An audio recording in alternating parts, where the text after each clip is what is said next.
Les 6 aveugles et l'éléphant. Texte inspiré d'une fable indienne. Il était une fois, dans un village proche de Bénarès, l'arrivée d'un éléphant suscita l'intérêt de tous. Les habitants du village avaient peu d'occasion de voir un éléphant de près. Ils étaient en admiration. 6 aveugles qui vivaient aux abords du village n'avaient aucune idée de ce que pouvait être un éléphant. Ils en discutèrent entre eux et prirent une décision. Même si nous ne sommes pas en mesure de le voir, nous pouvons aller au village et étudier cet éléphant par d'autres moyens. Les 6 aveugles se rendirent auprès de l'éléphant et chacun d'eux s'en approcha pour le sentir et le toucher. Le premier effleura une défense. Il s'exclama. C'est rond, lisse et pointu. Cela ressemble fortement à une lance.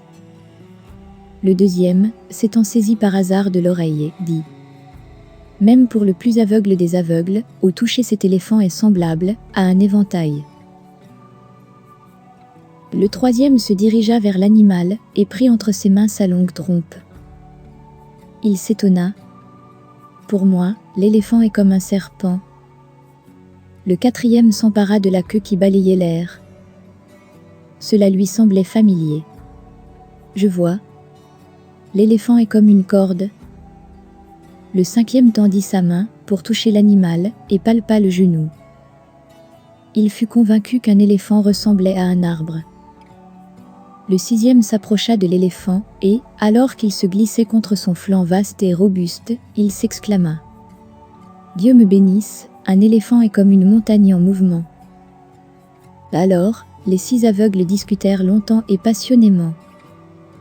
Mais ils ne tombaient d'accord sur aucune conclusion, chacun insistant sur ce qu'il croyait exact. Un sage qui passait par là les entendit se disputer.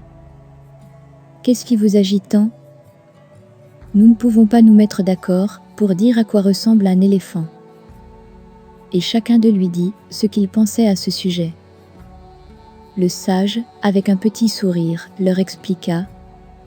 Vous avez tous dit vrai. Si chacun de vous décrit l'éléphant de façon si distincte, c'est parce que chacun a touché une partie de l'animal très différente.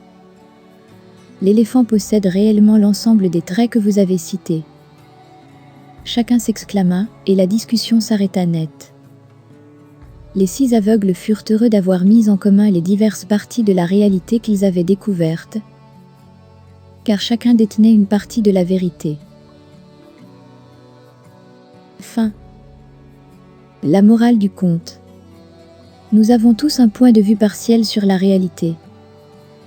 Le point de vue de chacun se limite souvent à sa réalité individuelle et à ses connaissances particulières. Avant de nous disputer, essayons d'être à l'écoute des autres, plus ouverts à leurs opinions.